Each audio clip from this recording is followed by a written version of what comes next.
ਸਾਲਾਂ ਦੇ ਵਿੱਚ ਕੀ ਹੋਇਆ ਹੈ ਤਾਂ ਮੈਂ ਇਮਾਨਦਾਰੀ ਦੇ ਨਾਲ ਇਹ ਕਹਿਣਾ ਹਾਂ, ਚੰਡੀਗੜ੍ਹ ਦੇ ਵਿੱਚ ਲੋਕਾਂ ਨੂੰ ਭਾਰਤੀ ਜਨਤਾ ਪਾਰਟੀ ਵੱਲੋਂ ਸੰਚਾਲਿਤ ਕਾਰਪੋਰੇਸ਼ਨ ਦੇ ਵੱਲੋਂ ਇੱਕ ਨਿਰਾਸ਼ਾ ਤੋਂ ਇਲਾਵਾ ਕੁਝ ਹੋਰ ਨਹੀਂ ਮਿਲਿਆ।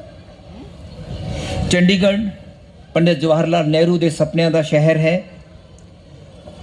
ਪਾਰਟੀਸ਼ਨ ਤੋਂ ਬਾਅਦ ਉਹਨਾਂ ਨੇ ਬਹੁਤ ਉਮੰਗਾਂ ਦੇ ਨਾਲ ਇਸ ਨੂੰ ਸ਼ਹਿਰ ਨੂੰ ਬਣਵਾਇਆ ਸੀ ਅਤੇ ਕਿਹਾ ਸੀ this is a symbol of modern resurgent India. ਅੱਜ ਇੱਕ ਨੰਬਰ ਤੇ ਸ਼ਹਿਰ ਸਾਡਾ ਹੁੰਦਾ ਸੀ ਅੱਜ ਤੋਂ 5-7 ਸਾਲ ਪਹਿਲਾਂ, ਇੱਕ ਨੰਬਰ ਤੋਂ ਗਿਰ ਕੇ ਇਹਨਾਂ ਵੇਲੇ ਇੱਕ ਵਾਰ 11 ਨੰਬਰ ਤੇ ਆ ਗਿਆ। ਉਦੋਂ ਸਾਨੂੰ ਖਿਆਲ ਸੀ ਕਿ ਇਹ ਇੱਕ ਉਹਨਾਂ ਦੇ ਵਾਸਤੇ ਅਲਾਰਮ ਬੈਲ ਹੋਏਗੀ, ਹੁਣ ਜਾਗੇ ਉੱਠਣਗੇ, 11 ਨੰਬਰ ਤੋਂ ਫਿਰ ਇੱਕ ਨੰਬਰ ਤੇ ਲੈ ਕੇ ਆਣਗੇ, ਪਰ ਨਹੀਂ ਹੋਇਆ। ਕੀ ਹੋਇਆ?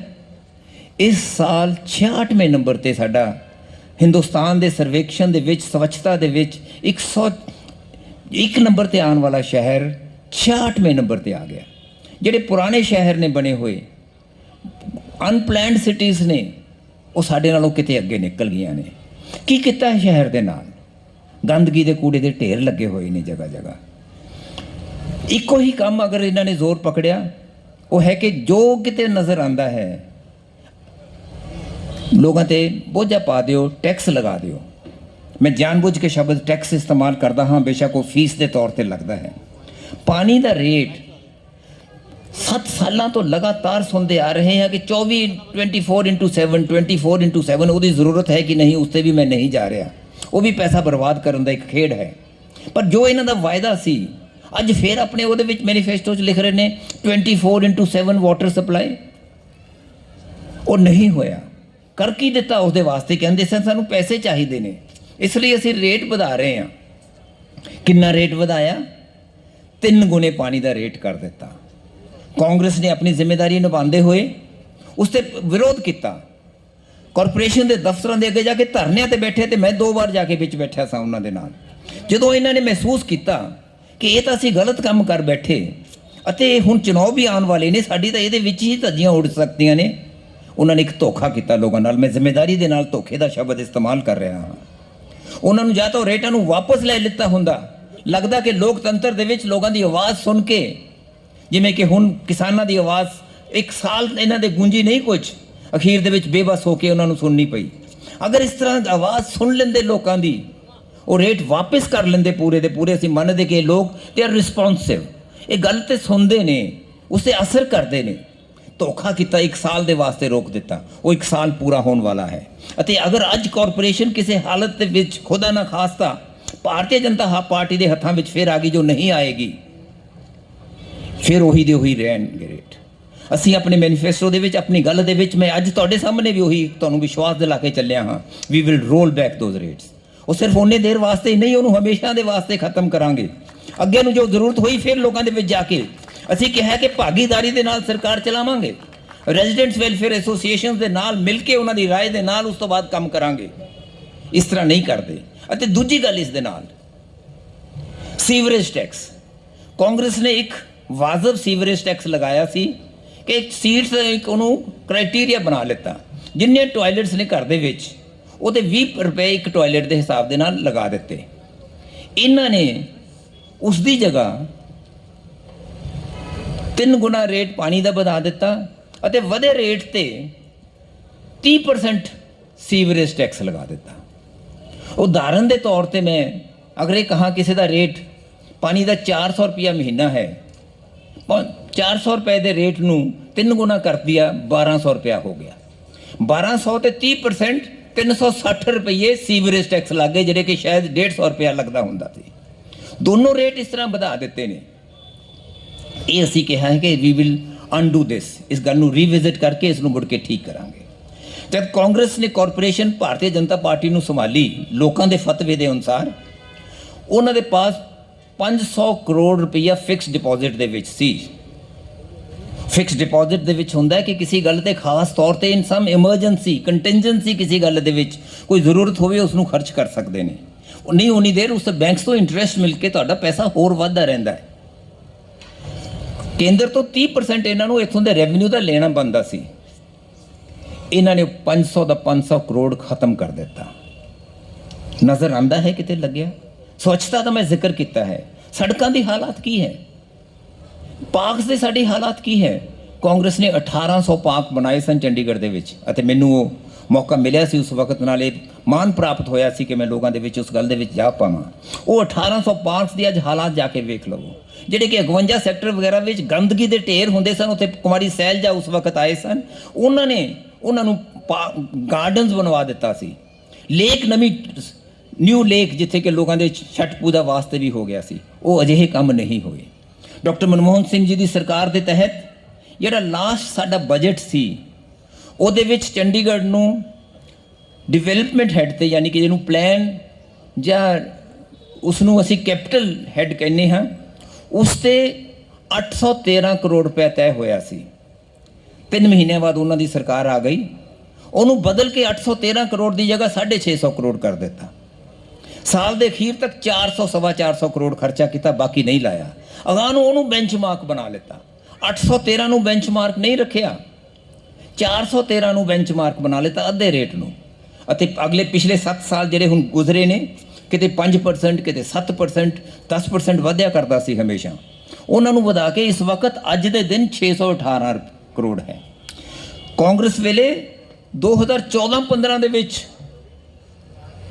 813 ਕਰੋੜ ਹੋਣਾ ਸੀ, ਅੱਜ ਉਹ ਇੰਨਾ ਘੱਟ ਹੈ। ਇਸ ਤੋਂ ਮੈਂ ਸਿਰਫ ਇਹ ਤੁਹਾਨੂੰ ਦੱਸਣਾ ਚਾਹੁੰਦਾ ਹਾਂ ਕਿ ਇਹਨਾਂ ਨੇ ਇੱਕ ਦਿਲਚਸਪੀ ਦੇ ਨਾਲ ਕੰਮ ਨਹੀਂ ਕੀਤਾ, ਇਹਨਾਂ ਨੇ ਇੱਕ ਜ਼ਿੰਮੇਵਾਰੀ ਸਮਝ ਕੇ ਲੋਕਾਂ ਦੇ ਹਿੱਤ ਦੇ ਵਿੱਚ ਕੰਮ ਨਹੀਂ ਕੀਤਾ। ਅਗਰ ਇੱਕ ਵਾਰ ਇਕੱਠੇ ਹੋ ਕੇ ਉੱਥੇ ਪਹੁੰਚੇ ਹੁੰਦੇ, MP ਸਾਹਿਬਾ ਗਈ ਹੁੰਦੀ, ਜਾਂ ਇਹ ਇਹਨਾਂ ਦੇ ਮੇਅਰ ਜਾਂ ਕੋਈ ਉੱਥੇ ਪਹੁੰਚੇ ਹੁੰਦੇ, ਇਹ ਜੋ ਅੱਜ ਚੰਡੀਗੜ੍ਹ ਦਾ ਹਾਲਾਤ ਹੋਈ ਹੈ ਨਹੀਂ ਹੋਣੀ ਸੀ। ਸਾਨੂੰ ਕਿੰਨਾ ਪੈਸਾ ਉੱਥੋਂ ਮਿਲ ਰਿਹਾ ਹੁੰਦਾ, ਉਹਦੇ ਨਾਲ ਕਿੱਡਾ ਇੱਥੇ ਕੰਮ ਹੋਣੇ ਸਨ, ਉਹ ਨਹੀਂ ਹੋਏ। ਇਹਨਾਂ ਨੇ ਰਾਸਤਾ ਸਿਰਫ ਉਹ ਆਸਾਨ ਰਾਸਤਾ ਫੜ ਲਿੱਤਾ ਕਿ ਲਗਾ ਦਿਓ ਲੋਕਾਂ ਦੇ ਟੈਕਸ, ਕਰ ਲਓ ਉਹਦੇ ਨਾਲ ਪੈਸੇ ਇਕੱਠੇ, ਜੋ ਅਫਸਰ ਕਹਿੰਦੇ ਰਹੇ ਉਹ ਕਰਦੇ ਰਹੇ। ਅਤੇ ਸਾਰਿਆਂ ਨਾਲੋਂ ਵੱਡੀ ਗੱਲ ਜੋ ਕਿ ਕਾਰਪੋਰੇਸ਼ਨ ਇਲੈਕਟਡ ਲੋਕਾਂ ਦੀ ਇੱਕ ਹੇਠੀ ਕਰਨ ਦੇਣ ਵਾਲੀ ਗੱਲ ਕੀਤੀ ਹੈ, ਇੱਕ ਮੇਅਰ ਨੂੰ ਇੱਕ ਲੈਟਰ ਆਈ, ਇੱਕ ਵਾਰਨਿੰਗ ਦੀ ਲੈਟਰ, ਇੱਕ ਚੇਤਾਵਨੀ ਦੀ ਲੈਟਰ, ਉਹਨਾਂ ਦੇ ਪਾਰਟੀ ਦੇ ਪ੍ਰੈਜ਼ੀਡੈਂਟ ਤੋਂ ਨਹੀਂ, ਮਿਊਨਿਸਪਲ ਕਮਿਸ਼ਨਰ ਤੋਂ। ਮਿਊਨਿਸਪਲ ਕਮਿਸ਼ਨਰ ਕਹਿ ਰਿਹਾ ਲੈਟਰ ਦੇ ਵਿੱਚ, ਖਬਰਦਾਰ ਅਗਰ ਤੁਸੀਂ ਇਹ ਗੱਲਾਂ ਦੇ ਵਿੱਚ ਦਖਲ ਅੰਦਾਜ਼ੀ ਕੀਤੀ ਹੈ, ਕੰਮ ਮੇਰੇ ਨੇ, ਤੁਹਾਡੇ ਕੰਮ ਨਹੀਂ। ਅਫਸਰ ਨੂੰ ਤੁਸੀਂ ਨਹੀਂ ਬੁਲਾ ਸਕਦੇ, ਮੈਥੋਂ ਹੇਠਾਂ ਵਾਲੇ ਅਫਸਰ ਨੂੰ, ਮੇਰੇ ਥਰੂ ਤੁਹਾਨੂੰ ਉਹਨਾਂ ਨੂੰ ਬੁਲਾਉਣਾ ਪਏਗਾ। ਉਸ 'ਤੇ ਇੱਕ ਸਟੈਂਡ ਲੈਣ ਦੀ ਜਗ੍ਹਾ ਇਹ ਉਸ 'ਤੇ ਇੱਕ ਮਿਆਉਂ ਕਰਦੇ ਹੋਏ ਉਸ 'ਤੇ ਮੰਨ ਗਏ ਉਹਨਾਂ ਦੀ ਗੱਲ। ਅਤੇ ਮੇਅਰ ਨੇ ਕਹਿ ਦਿੱਤਾ ਕਿ ਨਹੀਂ ਜੀ, ਮੇਰਾ ਤਾਂ ਕੋਈ ਇਹੋ ਜਿਹੀ ਇੰਟੈਂਸ਼ਨ ਹੀ ਨਹੀਂ ਸੀ। ਅਗਰ ਇਲੈਕਟਡ ਲੋਕਾਂ ਦੀ ਇਹ ਹਾਲਾਤ ਹੋ ਜਾਵੇ, ਅਗਰ ਉਹ ਆਪਣੀ ਜ਼ਿੰਮੇਵਾਰੀ ਅਤੇ ਆਪਣਾ ਅਧਿਕਾਰ ਨਾ ਸਮਝ ਸਕਣ, ਤਾਂ ਲੋਕਾਂ ਦੀ ਸੇਵਾ ਨਹੀਂ ਕਰ ਸਕਦੇ, ਸਾਡਾ ਉਹਨਾਂ 'ਤੇ ਇਲਜ਼ਾਮ ਹੈ। ਅਸੀਂ 25 ਨੁਕਾਤੀ ਪ੍ਰੋਗਰਾਮ ਇੱਕ ਚਾਰ ਸ਼ੀਟ ਦੇ ਵਿੱਚ ਪੇਸ਼ ਕੀਤੇ ਇਹਨਾਂ ਨੂੰ ਕਿ ਤੁਸੀਂ ਪਿਛਲੇ ਸਾਲਾਂ ਦੇ ਵਿੱਚ ਇਹ ਵਾਅਦੇ ਕਰਦੇ ਰਹੇ ਹੋ, ਇਹ 25 ਪੁਆਇੰਟ ਨੇ, ਇਹਨਾਂ 'ਤੇ ਤੁਸੀਂ ਫੇਲ ਹੋਏ ਹੋ, ਆਪਣਾ ਜਵਾਬ ਦਿਓ। ਇਹਨਾਂ ਨੇ ਜਵਾਬ ਨਹੀਂ ਦੇਣਾ ਸੀ, ਨਹੀਂ ਦਿੱਤਾ, ਗੋਲ ਮਟੋਲ ਗੱਲਾਂ ਕਰਦੇ ਰਹੇ। ਪਰ 2 ਅਖਬਾਰਾਂ ਨੇ ਉਸ 'ਤੇ ਤਫਤੀਸ਼ ਕੀਤੀ। ਆਪਣੀ ਤਫਤੀਸ਼ ਕਰਨ ਤੋਂ ਬਾਅਦ ਉਹਨਾਂ ਨੇ ਆਪਣੀ ਰਿਪੋਰਟ ਛਾਪੀ, ਅਤੇ ਉਹਦੇ ਵਿੱਚ ਸੀ ਕਿ 25 ਦੇ ਵਿੱਚੋਂ ਸਿਰਫ 8 ਮੁੱਦੇ ਨੇ ਜਿਨ੍ਹਾਂ 'ਤੇ ਇਹਨਾਂ ਨੇ ਕੁਝ ਕੰਮ ਕੀਤਾ, ਬਾਕੀ ਸਭ ਫੇਲ। ਇਹ ਹੈ ਇਹਨਾਂ ਦੇ ਰਿਜ਼ਲਟ, ਇਹ ਹੈ ਸਿੱਟਾ ਪਿਛਲੇ ਸਾਲਾਂ ਦੇ ਕੰਮ ਦਾ। ਅਤੇ ਅੱਜ ਲੋਕਾਂ ਦੇ ਵਿੱਚ ਆ ਕੇ ਫਿਰ ਕਹਿ ਰਹੇ ਨੇ ਕਿ ਅਸੀਂ ਇਹ ਕੰਮ ਕਰਾਂਗੇ, ਅਸੀਂ ਇਹ ਚੀਜ਼ ਕਰਾਂਗੇ। ਠੀਕ ਹੈ, ਪੋਲੀਟੀਕਲ ਪਾਰਟੀਆਂ ਆਪਣੀਆਂ ਦੱਸਦੀਆਂ ਨੇ, ਸਾਰੀਆਂ ਗੱਲਾਂ ਪੂਰੀਆਂ ਨਹੀਂ ਹੋ ਪਾਉਂਦੀਆਂ, ਬਹੁਤ ਗੱਲਾਂ ਦੇ ਵਿੱਚ ਕਮੀ ਰਹਿ ਜਾਂਦੀ ਹੈ। ਪਰ ਫਿਰ ਅਗਰ ਇੱਕ ਸਹੀ ਮਾਇਨੇ ਦੇ ਵਿੱਚ ਲੋਕਤਾਂਤਰਿਕ ਭਾਵਨਾਵਾਂ ਦੇ ਨਾਲ ਤੁਸੀਂ ਚੱਲਦੇ ਹੋ, ਤਾਂ ਤੁਹਾਡਾ ਇੱਕ ਫਰਜ਼ ਬਣ ਜਾਂਦਾ ਹੈ ਕਿ ਤੁਸੀਂ ਲੋਕਾਂ ਦੇ ਸਾਹਮਣੇ ਆਪਣੀ ਇੱਕ ਸਹੀ ਰਿਪੋਰਟ ਪੇਸ਼ ਕਰੋ। ਅਤੇ ਮੈਂ ਇਹ ਕਹਿਣਾ ਚਾਹੁੰਦਾ ਹਾਂ ਕਿ ਅਸੀਂ ਆਏ ਵਰੇ ਕਿਹੜੀਆਂ ਗੱਲਾਂ ਦੇ ਵਿੱਚ ਕਿੰਨਾ ਹੋਏ ਕਾਮਯਾਬ, ਕਿੰਨਾ ਨਹੀਂ ਹੋਏ। ਕਾਂਗਰਸ ਦੀ ਕਾਰਪੋਰੇਸ਼ਨ ਅਗਰ ਬਣੀ, ਆਏ ਸਾਲ ਲੋਕਾਂ ਨੂੰ ਰਿਪੋਰਟ ਇੱਕ ਦੇ ਕੇ ਉਹ ਪੇਸ਼ ਕਰਾਂਗੇ, report to the people of Chandigarh, ਕਿ ਇਹ ਚੀਜ਼ਾਂ ਦੇ ਵਿੱਚ ਅਸੀਂ ਇਹ ਕਰ ਪਾਏ ਹਾਂ, ਇਹਨਾਂ ਦੇ ਵਿੱਚ ਅਸੀਂ ਨਹੀਂ ਕਰ ਪਾਏ, ਇਹਨਾਂ ਦੇ ਵਿੱਚ ਅਗਾਂਹ ਨੂੰ ਅਸੀਂ ਇਹ ਕਰ ਪਾਵਾਂਗੇ। ਇੱਕ ਸਹੀ ਮਾਇਨੇ 'ਚ ਲੋਕਤੰਤਰ ਦੇ ਵਿਚਾਰ, ਲੋਕਤੰਤਰ ਦੀਆਂ ਭਾਵਨਾਵਾਂ, ਲੋਕਤੰਤਰ ਦਾ ਸਪਿਰਿਟ, ਅਤੇ ਜਿਹੜੇ ਪੰਡਿਤ ਜਵਾਹਰ ਲਾਲ ਨਹਿਰੂ ਕਹਿੰਦੇ ਸਨ, ਦ ਸਾਇੰਟੀਫਿਕ ਟੈਂਪਰ ਦੇ ਨਾਲ ਨਾਲ ਡੈਮੋਕ੍ਰੈਟਿਕ ਟੈਂਪਰ ਦੀ ਜ਼ਰੂਰਤ ਹੈ। ਕਾਰਪੋਰੇਸ਼ਨ ਦੇ ਇਲੈਕਸ਼ਨ ਨੇ, ਮੈਂ ਜ਼ਿਆਦਾ ਜ਼ਿਕਰ ਹੋਰ ਦਾ ਗੱਲਾਂ ਦਾ ਬਾਹਰ ਦਾ ਨਹੀਂ ਕਰਨਾ ਚਾਹੁੰਦਾ, ਪਰ ਉਹਨਾਂ ਦਾ ਇੱਥੇ ਅਸਰ ਪਿਆ ਹੈ। ਜਿਹੜੀ ਡੈਮੋਕ੍ਰੇਸੀ ਦੀਆਂ ਧੱਜੀਆਂ ਉਡਾਈਆਂ ਜਾ ਰਹੀਆਂ ਨੇ, ਡੈਮੋਕ੍ਰੈਟਿਕ ਪ੍ਰਿੰਸੀਪਲਸ ਨੂੰ ਖਤਮ ਕੀਤਾ ਜਾ ਰਿਹਾ ਹੈ, ਆਟੋਨੋਮਸ ਇੰਸਟੀਟਿਊਸ਼ਨਸ ਨੂੰ ਖਤਮ ਕੀਤਾ ਜਾ ਰਿਹਾ ਹੈ। 1 ਸਾਲ ਤੋਂ ਪੰਜਾਬ ਯੂਨੀਵਰਸਿਟੀ ਦੇ ਵਿੱਚ ਸੈਨੇਟ ਨਹੀਂ, ਕਦੇ ਨਹੀਂ ਹੋਇਆ ਅੱਜ ਤੱਕ। ਜਦੋਂ ਦੀ Punjab university pre partition area ਸਮੇਂ ਤੋਂ ਲਾਹੌਰ ਤੋਂ ਬਣੀ ਹੋਈ ਸੀ, ਅੱਜ ਤੱਕ ਕਦੇ ਨਹੀਂ ਹੋਇਆ ਕਿ ਉੱਥੇ 1 ਸਾਲ ਦੇ ਵਾਸਤੇ ਤੁਸੀਂ ਸੈਨੇਟ ਨਾ ਬਣਾਓ, ਆਪਣੀ ਮਨਮਰਜ਼ੀ ਦੇ ਨਾਲ ਚਲਾਉਂਦੇ ਰਹੋ। ਇਸ ਤਰ੍ਹਾਂ ਦੇ ਹਾਲਾਤ ਕੀਤੇ ਨੇ। ਕੋਈ ਵੀ ਅਫਸਰ ਦੇ ਵਿੱਚ ਇੱਕਦਮ ਨਹੀਂ ਛੱਡਿਆ ਕਿ ਉਹ ਆਪਣੀ ਮਰਜ਼ੀ ਦੇ ਨਾਲ, ਆਪਣੀ ਇੱਕ ਵਿਵੇਕ ਦੇ ਨਾਲ ਕੋਈ ਕੰਮ ਕਰ ਪਾਵੇ। ਹਦਾਇਤਾਂ ਆਉਂਦੀਆਂ ਨੇ, ਉਹਦੇ ਹਿਸਾਬ ਨਾਲ ਕੰਮ ਹੋ ਜਾਂਦਾ ਹੈ। ਇਹ ਇੱਕ ਪਾਸੇ ਦੂਜੀ ਗੱਲ ਹੈ ਕਿ ਕੋਈ ਨਾ ਕੋਈ ਅਫਸਰ ਅੱਖਾਂ ਵੀ ਦਿਖਾ ਦਿੰਦਾ, ਜਿਵੇਂ ਕਿ ਇੱਥੇ ਇੱਕ ਕਾਰਪੋਰੇਸ਼ਨ ਦੇ ਵਿੱਚ ਦਿਖਾਇਆ ਤੇ ਨਾਲ ਦੀ ਨਾਲ ਠੰਡੇ ਪੈ ਗਏ। ਇਸ ਲਈ ਅੱਜ ਸਹੀ ਮਾਇਨਿਆਂ ਦੇ ਵਿੱਚ ਅਸੀਂ ਕਿਸੇ ਪੱਖੋਂ ਵੇਖ ਲਈਏ, ਸ਼ਹਿਰ ਦੀ ਤਰੱਕੀ ਦੇ ਵਾਸਤੇ, ਸ਼ਹਿਰ ਨੂੰ ਅਗਾਂਹ ਵਧਾਉਣ ਵਾਸਤੇ, ਸ਼ਹਿਰ ਨੂੰ ਮੁੜ ਕੇ 1 ਨੰਬਰ 'ਤੇ ਲਿਆਉਣ ਵਾਸਤੇ ਇਹ ਜ਼ਰੂਰੀ ਹੈ ਕਿ ਜੋ ਅਸੀਂ ਮੌਕਾ ਇੱਕ ਕਾਂਗਰਸ ਵਾਸਤੇ ਮੰਗ ਰਹੇ ਹਾਂ, ਤੁਸੀਂ ਉਹ ਪ੍ਰਵਾਨ ਕਰੋ, ਕਾਂਗਰਸ ਨੂੰ ਮੌਕਾ ਦਿਓ। ਭਾਰਤੀ ਜਨਤਾ ਪਾਰਟੀ ਨੂੰ ਕਮ ਸੇ ਕਮ ਅਗਲੇ 5 ਸਾਲਾਂ ਦੇ ਵਾਸਤੇ ਆਪਣੀ ਜਗ੍ਹਾ ਦਿਖਾ ਕੇ ਬਿਠਾ ਦੇਣ ਦੀ ਜ਼ਰੂਰਤ ਹੈ। ਭਾਰਤੀ ਜਨਤਾ ਪਾਰਟੀ ਤੋਂ ਇਲਾਵਾ ਅੱਜ ਚੰਡੀਗੜ੍ਹ ਦੇ ਵਿੱਚ ਇੱਕ ਆਮ ਆਦਮੀ ਪਾਰਟੀ ਦਾ ਨਾਮ ਕਈ ਜਗ੍ਹਾ ਕੈਂਡੀਡੇਟ ਫੀਲਡ ਕੀਤੇ ਨੇ, ਸੁਣ ਰਹੇ ਹਾਂ। 7.5 ਸਾਲ ਪਹਿਲਾਂ ਇੱਕ ਅਫਸਰ, ਉਹਨਾਂ ਦਾ ਨਾਮ ਸੀ ਸ਼੍ਰੀ ਅਰਵਿੰਦ ਕੇਜਰੀਵਾਲ, ਬਹੁਤ ਵੱਡੀਆਂ ਗੱਲਾਂ ਕਰਕੇ ਇਹ ਆਦਰਸ਼ ਦਿਖਾਉਂਦੇ ਹੋਏ ਕਿ ਪੋਲੀਟਿਕਸ ਨੂੰ ਕਲੀਨਸ ਕਿਵੇਂ ਕਰਨਾ ਹੈ, ਇਸ ਨੂੰ ਸਾਫ਼ ਸੁਥਰਾ ਕਿਵੇਂ ਬਣਾਉਣਾ ਹੈ, ਕਿਵੇਂ ਅਸੀਂ ਸਿਧਾਂਤ ਬੇਸਡ ਪੋਲੀਟਿਕਸ ਕਰਨੀ ਹੈ, ਸੰਚਾਲਨ ਕਰਨਾ ਹੈ ਸਮਾਜ ਦਾ, ਉਹ ਬਹੁਤ ਕੁਝ ਉਹਨਾਂ ਨੇ ਸਟੇਜਾਂ 'ਤੇ ਖੜ੍ਹ ਕੇ ਸਾਡਾ ਤਿਰੰਗੇ ਝੰਡੇ ਨੂੰ ਲਹਿਰਾਉਂਦੇ ਹੋਏ ਦਿਖਾਇਆ ਕਿ ਤਿਰੰਗੇ ਝੰਡੇ ਤੋਂ ਇਹ ਵੱਧ ਕਿਸੇ ਨੂੰ ਪ੍ਰੇਮ ਨਹੀਂ। ਸਮੇਂ ਆਇਆ, ਮੈਂ ਕਹਿੰਦਾ ਵਾਜਬ ਹੈ ਗੱਲ, ਉਹਨਾਂ ਨੇ ਵੀ ਸੋਚਿਆ ਕਿ ਨਹੀਂ, ਹੁਣ ਤਾਂ ਇੱਕ ਸਟੈਪ ਦਾ ਫਰਕ ਰਹਿ ਗਿਆ, ਕਿਉਂ ਨਾ ਪੋਲੀਟਿਕਸ ਵਿੱਚ ਪੈ ਜਾਓ। ਪੋਲੀਟਿਕਸ ਵਿੱਚ ਆ ਗਏ। ਉਸ ਵਕਤ ਤੋਂ ਲੈ ਕੇ ਅੱਜ ਵਕਤ ਤੱਕ 7.5 ਸਾਲਾਂ ਦਾ ਉਹਨਾਂ ਦਾ ਵੇਖ ਲਵੋ ਕਿ ਉਹ ਜਿਹੜੇ ਸਿਧਾਂਤਾਂ ਦੀਆਂ ਗੱਲਾਂ ਕਰਦੇ ਸਨ ਉਸ 'ਤੇ ਰਹੇ। ਕਿੱਥੋਂ ਆਇਆ ਹੈ ਪੈਸਾ ਸਾਰਾ ਖਰਚਾ ਕਰਨ ਵਾਸਤੇ? ਅਰਬਾਂ ਰੁਪਏ ਕਿੱਥੋਂ ਆਏ ਨੇ? ਪਾਰਟੀਆਂ ਦੇ ਵਾਸਤੇ ਉਹਨਾਂ ਨੂੰ ਆਪਣੇ ਅਕਾਊਂਟਸ ਦੇਣੇ ਪੈਂਦੇ ਨੇ, ਪਰ ਵਿੱਚੋਂ ਲੂਪ ਹੋਲ ਜਿਹੜੀਆਂ ਕਿ ਭਾਰਤੀ ਜਨਤਾ ਪਾਰਟੀ ਨੇ ਛੱਡੀਆਂ ਨੇ, ਉਹਨਾਂ ਦਾ ਫਾਇਦਾ ਅੱਜ ਕੇਜਰੀਵਾਲ ਜੀ ਉਠਾ ਰਹੇ ਨੇ। ਅੱਜ ਮੈਂ ਇਹ ਇਲਜ਼ਾਮ ਲਾ ਰਿਹਾ ਹਾਂ, ਖੁੱਲ੍ਹੇਆਮ ਲਗਾ ਰਿਹਾ ਹਾਂ, ਜ਼ਿੰਮੇਦਾਰੀ ਦੇ ਨਾਲ ਕਹਿ ਰਿਹਾ ਹਾਂ, ਅਗਰ ਗਲਤ ਹੋਵੇ ਤਾਂ ਮੇਰੇ ਖਿਲਾਫ ਉਹ ਇਸ ਨੂੰ ਡੈਫੇਮੇਸ਼ਨ 'ਤੇ ਚਲੇ ਜਾਣ। ਭਾਰਤੀ ਜਨਤਾ ਪਾਰਟੀ ਦੀ ਇੱਕ ਬੀ ਟੀਮ ਬਣ ਗਈ ਹੈ। ਆਪ ਭਾਰਤੀ ਜਨਤਾ ਪਾਰਟੀ ਦੇ ਇਸ਼ਾਰਿਆਂ 'ਤੇ ਚੱਲਣ ਵਾਲੀ ਪਾਰਟੀ ਬਣ ਗਈ ਹੈ। ਦਿੱਲੀ ਦੇ ਵਿੱਚ ਸ਼ੁਰੂ ਵਿੱਚ ਅੱਖਾਂ ਦਿਖਾਈਆਂ ਸਨ ਮੋਦੀ ਜੀ ਨੂੰ, ਪਰ ਜਦੋਂ ਇੱਕ ਦਬਕਾ ਵੱਜਿਆ ਨਾਲ ਦੀ ਨਾਲ ਚੁੱਪ। ਉਦੋਂ ਤੋਂ ਬਾਅਦ ਜੀ ਹਜ਼ੂਰੀ ਹੱਥ ਖੜੇ ਕਰਕੇ ਲੋਕਾਂ 'ਤੇ ਝੂਠੇ ਕੇਸ ਦਿੱਲੀ ਦੇ ਵਿੱਚ ਬੀਜੇਪੀ ਦੇ ਕਹਿਣ 'ਤੇ ਆਮ ਆਦਮੀ ਪਾਰਟੀ ਨੇ ਦਰਜ ਕਰਾਏ। ਚੰਡੀਗੜ੍ਹ ਦੇ ਵਿੱਚ ਇੱਕ ਟਿੱਲਾ ਹੈ ਕੂੜੇ ਦਾ। ਤੁਸੀਂ ਦਿੱਲੀ ਦੇ ਵਿੱਚ ਜਾ ਕੇ ਦੇਖੋ, ਜਦੋਂ ਤੁਸੀਂ ਆਪਣੀ ਐਂਟਰੀ ਕਰਦੇ ਹੋ 73 ਮੀਟਰ ਉੱਚਾ ਕੂੜੇ ਦਾ ਢੇਰ ਇੱਥੇ ਵਧਾ ਦਿੱਤਾ ਇਹਨਾਂ ਨੇ। ਚੰਡੀਗੜ੍ਹ ਦੇ ਵਿੱਚ ਉਸੇ 1.5 ਫੁੱਟ ਮਿੱਟੀ ਕਾਂਗਰਸ ਨੇ ਪਾ ਕੇ ਸਾਫ਼ ਕਰਕੇ ਉਹਦੇ ਉੱਪਰ ਘਾਹ ਲਗਾ ਦਿੱਤਾ ਸੀ। ਕ੍ਰਿਕਟ ਬੱਚੇ ਖੇਡਣ ਲੱਗ ਗਏ ਸਨ, ਇਲਾਕੇ ਦੇ ਲੋਕ ਸੈਰ ਕਰਨ ਆ ਗਏ ਸਨ। ਮੋਂਗੀਆ ਤੇ ਯੁਵਰਾਜ ਵੀ ਉੱਥੇ ਆ ਕੇ ਕ੍ਰਿਕਟ ਖੇਲ ਕੇ ਗਏ ਸਨ ਉਸ ਵਕਤ, ਇੱਕ ਵਾਰ ਦੱਸਣ ਵਾਸਤੇ ਕਿ ਇੰਨੀ ਸ਼ਾਨਦਾਰ ਇਹ ਜਗ੍ਹਾ ਬਣ ਗਈ ਹੈ। ਫਿਰ ਉਹਦੀ ਹਾਲਾਤ ਕੀ ਜਾ ਕੇ ਦੇਖੋ। ਦਿੱਲੀ ਦੇ ਵਿੱਚ ਵੇਖੋ, ਉਹ 73 ਫੁੱਟ ਉੱਚਾ ਹੋ ਗਿਆ ਹੈ, ਜਿਵੇਂ ਕਿ 25 ਮੰਜ਼ਿਲਾ ਮਕਾਨ ਹੋਵੇ ਕੋਈ। ਤੁਸੀਂ ਸਕਾਈ, ਉਹ ਜਿਹਨੂੰ ਕਹਿੰਦੇ ਨੇ ਸਕਾਈ ਸਕ੍ਰੇਪਰ, ਉਸ ਤਰ੍ਹਾਂ ਦਾ ਉੱਥੇ ਅੱਜ ਕੂੜੇ ਦਾ ਢੇਰ ਲੱਗਿਆ ਹੋਇਆ ਹੈ। ਇੱਥੇ ਆ ਕੇ ਇੱਥੇ ਕਹਿੰਦੇ ਨੇ ਇੱਕ ਮੌਕਾ ਕੇਜਰੀਵਾਲ ਨੂੰ, ਕਿ ਕੇਜਰੀਵਾਲ ਜੀ ਇੱਥੇ ਅੱਜ ਆਏ ਹੋਏ ਨੇ, ਕਿ ਅੱਜ ਇੱਥੇ ਉਹ ਮੇਅਰ ਬਣਨਾ ਚਾਹੁੰਦੇ ਨੇ, ਕਿ ਉਹ ਕਹਿੰਦੇ ਨੇ ਲੋਕਾਂ ਦੇ ਵਿੱਚ ਮੈਨੂੰ ਮੌਕਾ ਦਿਓ, ਮੈਂ ਮੇਅਰ ਬਣੂੰਗਾ ਤੇ ਕੰਮ ਕਰਕੇ ਦਿਖਾਵਾਂਗਾ। ਪੰਜਾਬ ਦੇ ਵਿੱਚ ਇਲੈਕਸ਼ਨ ਲੜੇ ਸਨ, ਹੁਣੇ ਹੀ ਸਫਾਇਆ ਹੋਇਆ, ਉੱਥੇ ਕੁਝ ਨਹੀਂ ਆਇਆ ਕਾਰਪੋਰੇਸ਼ਨ ਦੇ ਵਿੱਚ। ਅਤੇ ਹੁਣ ਪੰਜਾਬ ਦੇ ਵਿੱਚ ਵੀ ਕਹਿੰਦੇ ਨੇ ਕਿ ਇੱਕ ਮੌਕਾ ਕੇਜਰੀਵਾਲ ਨੂੰ, ਗੋਆ ਵਿੱਚ ਕਹਿੰਦੇ ਨੇ ਇੱਕ ਮੌਕਾ ਕੇਜਰੀਵਾਲ ਨੂੰ। ਹਾਲੇ ਨਹੀਂ ਪਤਾ ਕਿਸ ਲਈ, ਉਹਨਾਂ ਦੀ ਆਪਣੀ ਮਨਸ਼ਾ ਕੀ ਹੈ। ਉਹਨਾਂ ਦੇ ਜਿਹੜੇ ਕਿ ਮੈਂ ਕਹਿੰਦਾ ਵੱਡੇ ਭਰਾ ਬੀਜੇਪੀ। ਹਿਮਾਚਲ ਦੇ ਵਿੱਚ 22 ਇਲੈਕਸ਼ਨ ਹੋਏ ਸਨ, 4 ਕਾਂਗਰਸ ਚਾਰੋਂ ਦੀਆਂ ਚਾਰੋਂ ਸੀਟਾਂ ਜਿੱਤੀਆਂ। ਇੱਕ ਸੀਟ ਦੇ ਵਿੱਚ ਕਾਂਗਰਸ 2.5 ਸਾਲ ਪਹਿਲਾਂ ਲੋਕ ਸਭਾ ਦੇ ਇੱਕ ਇਲੈਕਸ਼ਨ ਦੇ ਵਿੱਚ 4 ਲੱਖ ਵੋਟਾਂ ਤੇ ਹਾਰੀ ਸੀ।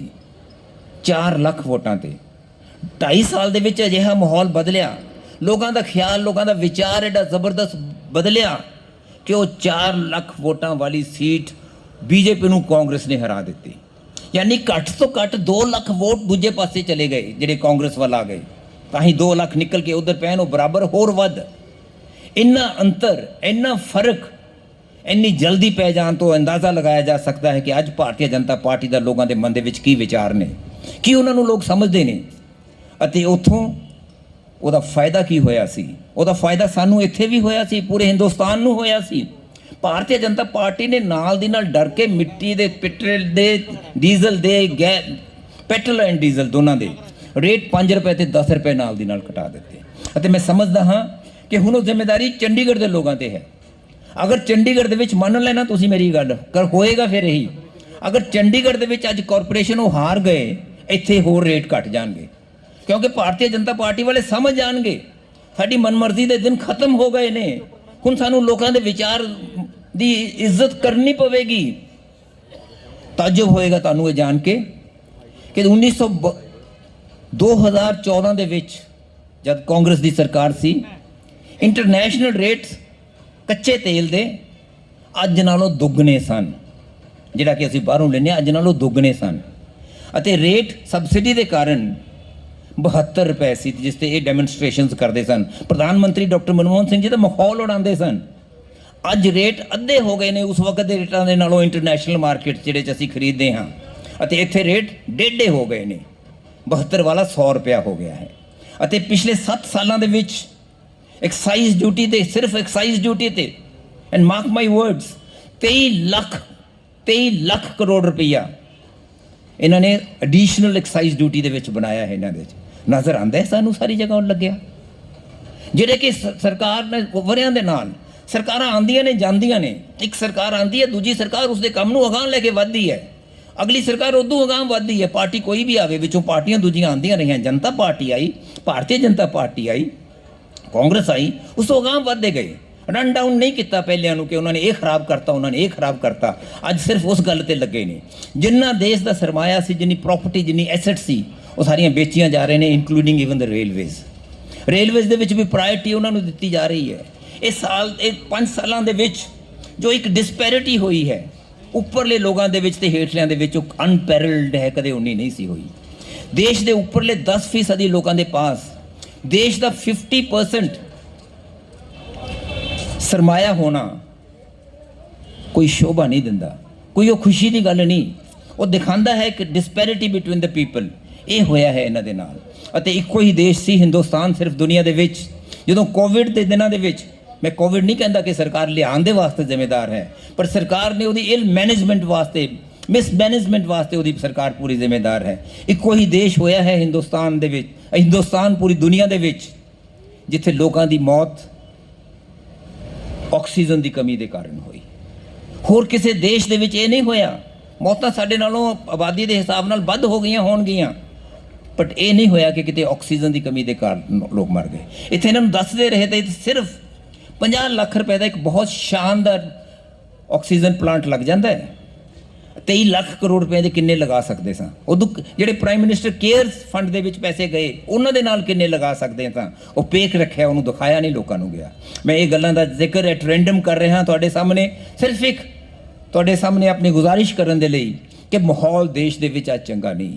ਉਹੀ ਪਰੰਪਰਾਵਾਂ, ਉਹੀ ਰਾਸਤਾ ਨੀਚੇ ਤੱਕ ਆ ਗਿਆ ਹੈ। ਕਾਰਪੋਰੇਸ਼ਨ ਦੇ ਵਿੱਚ ਕਦੇ ਚਰਚਾ ਨਹੀਂ ਹੋਈ ਕਿਸੇ ਮੁੱਦੇ ਤੇ, ਬਸ ਮੇਅਰ ਨੇ ਆਣਾ ਔਰ ਫੈਸਲਾ ਕਰ ਦੇਣਾ ਕਿ ਇਹ ਚੀਜ਼ ਹੋ ਗਈ ਹੈ, ਐਲਾਨ ਕਰਤਾ। ਲੋਕਾਂ ਦੇ ਹਿੱਤ ਵਿੱਚ ਕਦੇ ਕੁਝ ਨਹੀਂ ਹੋਇਆ। ਇਸ ਕਾਰਨ ਕਿਰਪਾ ਕਰਕੇ ਅੱਜ ਤੁਸੀਂ ਕਾਂਗਰਸ ਨੂੰ ਮੌਕਾ ਫਿਰ ਦਿਓ। ਇੱਥੇ ਤੁਸੀਂ ਉਦੋਂ ਵੇਖਦੇ ਹੋ ਕਿ ਭਾਟੀਆ ਜੀ ਕਿਸ ਇੱਕ ਜਜ਼ਬੇ ਦੇ ਨਾਲ ਇੱਥੇ ਕੰਮ ਦੇ ਵਾਸਤੇ ਲੱਗੇ ਰਹਿੰਦੇ ਸਨ। ਅੱਜ ਗੁਰਪ੍ਰੀਤ ਸਿੰਘ ਗਾਬੀ ਨੂੰ ਜੋ ਕਾਂਗਰਸ ਨੇ ਚੁਣਿਆ, ਇਹ ਸਾਰੀਆਂ ਗੱਲਾਂ ਵੇਖ ਕੇ, ਭਾਟੀਆ ਜੀ ਨਾਲ ਚਰਚਾ ਕਰਕੇ, ਇਹਨਾਂ ਨੇ ਕਿਹਾ ਕਿ ਹਾਂ ਇੱਕ ਨੌਜਵਾਨ ਲੜਕਾ ਵਧੀਆ ਹੈ, ਯੂਥ ਕਾਂਗਰਸ ਦਾ ਪ੍ਰੈਜ਼ੀਡੈਂਟ ਰਿਹਾ ਹੈ, ਦਿਲਚਸਪੀ ਦੇ ਨਾਲ ਕੰਮ ਕਰਦਾ ਹੈ, ਇੱਕ ਆਮ ਸਾਧਾਰਨ ਪਰਿਵਾਰ ਦੇ ਵਿੱਚੋਂ ਹੈ, ਅਤੇ ਜ਼ਰੂਰਤ ਹੈ ਅੱਜ ਨੌਜਵਾਨਾਂ ਨੂੰ ਅੱਗੇ ਵਧਾਉਣ ਦੀ, ਜਿਨ੍ਹਾਂ ਦੇ ਆਪਣੇ ਵਿਚਾਰ ਨੇ, ਕੰਮ ਕਰਨ ਦਾ ਇਰਾਦਾ ਹੈ, ਉਹਨਾਂ ਦੇ ਮਨ ਦੇ ਵਿੱਚ ਇੱਕ ਜਜ਼ਬਾ ਹੈ। ਉਹ ਗੁਰਪ੍ਰੀਤ ਗਾਬੀ ਦੇ ਵਿੱਚ ਅਸੀਂ ਵੇਖਿਆ ਹੈ। ਬਹੁਤ ਦੇਰ ਲੰਬੇ ਸਮੇਂ ਤੋਂ ਰਿਹਾ। ਇਸ ਵਾਰ ਤਾਂ ਅਸੀਂ ਯੂਥ ਕਾਂਗਰਸ ਦੇ ਵਾਲੇ ਲੋਕਾਂ ਨੂੰ ਟਿਕਟ ਦਿੱਤੀ, ਇਹਨੂੰ ਤਾਂ 10 ਸਾਲ ਹੋਏ ਉਸ ਤੋਂ ਛੱਡੇ ਤੋਂ ਵੀ। ਇਸ ਨੂੰ ਇਹ ਟਿਕਟ ਪਾਰਟੀ ਨੇ ਸੋਚ ਸਮਝ ਕੇ ਦਿੱਤੀ। ਇੱਕ ਬਿਲਕੁਲ ਜੀ ਜਾਨ ਲਗਾ ਕੇ ਕੰਮ ਕਰਨ ਵਾਲਾ ਇੱਕ ਤੁਹਾਡਾ ਇੱਕ ਨੁਮਾਇੰਦਾ ਹੋਏਗਾ, ਤੁਹਾਡਾ ਬੱਚਾ ਹੋਏਗਾ, ਅਤੇ ਮੈਨੂੰ ਵਿਸ਼ਵਾਸ ਹੈ ਜੇ ਤੁਸੀਂ ਇਹਦੇ ਵਿੱਚ ਆਪਣਾ ਵਿਸ਼ਵਾਸ ਪ੍ਰਗਟ ਕਰੋਗੇ, ਤੁਹਾਨੂੰ ਹੇਠੀ ਨਹੀਂ ਹੋਣ ਦੇਵੇਗਾ। ਤੁਹਾਨੂੰ ਕਦੇ ਮੌਕਾ ਨਹੀਂ ਮਿਲੇਗਾ ਅਤੀਤ ਵੱਲ ਵੇਖ ਕੇ ਇਹ ਸੋਚਣ ਦਾ ਕਿ ਕੀ ਅਸੀਂ ਜੋ 24 ਤਰੀਕ ਨੂੰ ਫੈਸਲਾ ਕੀਤਾ ਸੀ ਉਹ ਫੈਸਲਾ ਗਲਤ ਤਾਂ ਨਹੀਂ ਹੋਇਆ, ਬਲਕਿ ਹਰ ਵਕਤ ਇਹ ਕਹੋਗੇ ਹਾਂ ਅਸੀਂ ਗਾਬੀ ਨੂੰ ਬਹੁਤ ਵਧੀਆ ਚੁਣਿਆ ਹੈ। ਅਤੇ ਇਹਦਾ ਇੱਕ ਉਦਾਹਰਨ ਅੱਜ ਇਸ ਮਾਹੌਲ ਦੇ ਵਿੱਚ ਇਹਨਾਂ ਦਾ ਸਾਥ ਦੇਣ ਵਾਲੇ ਇਹ ਨਾਭਾ ਜੀ ਹੀ ਨੇ। ਨਾਭੇ ਵਾਲਾ ਜੀ ਮੇਰੇ ਦੋਸਤ, ਇਹ ਕੋਈ ਸਾਡੇ ਨਾਲ ਨਹੀਂ ਸਨ ਹੁੰਦੇ, ਮੇਰੇ ਦੋਸਤ ਨਿੱਜੀ ਤੌਰ ਤੇ ਹਨ, ਕੋਈ ਕਾਂਗਰਸ ਦੇ ਨਾਲ ਨਹੀਂ ਸਨ ਹੁੰਦੇ ਹਮੇਸ਼ਾ। ਇਹਨਾਂ ਨੇ ਵੇਖਿਆ ਕਿ ਪਿਛਲੇ ਸਾਲਾਂ ਦੇ ਵਿੱਚ ਕਿਵੇਂ ਗੱਲ ਨੂੰ ਤੋੜ ਮਰੋੜ ਕਰਕੇ ਭਾਰਤੀ ਜਨਤਾ ਪਾਰਟੀ ਪੇਸ਼ ਕਰਨ ਜਾਣਦੇ ਨੇ। ਉਹਨਾਂ ਦੇ ਵਾਸਤੇ ਇਹਨਾਂ ਨੇ ਉਸ ਰਿਐਕਸ਼ਨ ਦੇ ਵਿੱਚ ਇਹਨਾਂ ਨੇ ਸਾਡਾ ਨਾਲ ਸਾਥ ਦਿੱਤਾ ਹੈ ਅਤੇ ਨਾਰਾਜ਼ਗੀ ਵੀ ਜ਼ਾਹਿਰ ਕਰਦੇ ਰਹੇ ਗਾਬੀ ਤੇ, ਪਰ ਫਿਰ ਉਹਨਾਂ ਨੇ ਫੈਸਲਾ ਕੀਤਾ ਕਿ ਨਹੀਂ, ਮੈਂ ਗਾਬੀ ਦੇ ਨਾਲ ਹੀ ਚੱਲਾਂਗਾ। ਇਸ ਤੋਂ ਤੁਸੀਂ ਅੰਦਾਜ਼ਾ ਲਗਾ ਸਕਦੇ ਹੋ। ਬਸ ਉਹੀ ਗੱਲ ਮੈਂ ਤੁਹਾਨੂੰ ਕਹਿਣਾ ਹਾਂ, ਕਿਰਪਾ ਕਰਕੇ ਇਹਨਾਂ ਗਾਬੀ ਨੂੰ ਆਪਣਾ ਆਸ਼ੀਰਵਾਦ ਦਿਓ, ਇਹਨੂੰ ਇੱਥੋਂ ਤੁਸੀਂ ਜਿਤਾ ਕੇ ਭੇਜੋ ਤਾਂ ਕਿ ਤੁਹਾਡੀ ਜੀ ਜਾਨ ਦੇ ਨਾਲ ਇੱਥੇ 46 ਸੈਕਟਰ ਤੇ 45 ਸੈਕਟਰ ਦੀ ਇਹ ਸੇਵਾ ਕਰ ਸਕੇ। ਮੈਂ ਇਹਨਾਂ ਸ਼ਬਦਾਂ ਨਾਲ ਤੁਹਾਡਾ ਬਹੁਤ ਬਹੁਤ ਧੰਨਵਾਦ ਕਰਦਾ ਹਾਂ। ਜੈ ਹਿੰਦ।